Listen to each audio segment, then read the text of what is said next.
তো বন্ধুরা, তোমরা সবাই কেমন আছো? আশা করি ভালো আছো। আমি ভালো না, একদম গরমে। ফাইনালি স্টেশনে পৌঁছে গেলাম। দেখো স্টেশনে কত ভিড়। স্টেশনে অনেক আগে থেকে চলে আসছিলাম। স্টেশনে জায়গা নাই।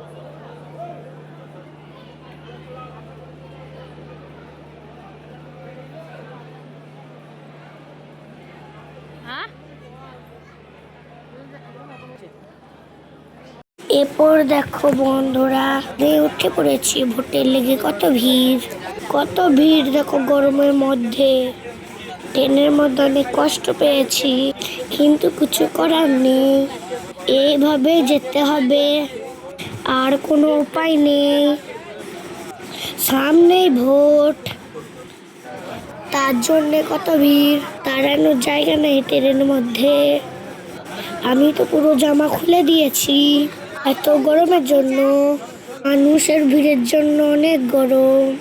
এইভাবে 100 দিন ট্রেনে, এইভাবে 3 দিন কাটাইতে হবে। তো বন্ধুরা, সবাই ভালো থেকো। আমার জন্য সবাই দোয়া করো, ভালোভাবে পৌঁছাইতে পারি।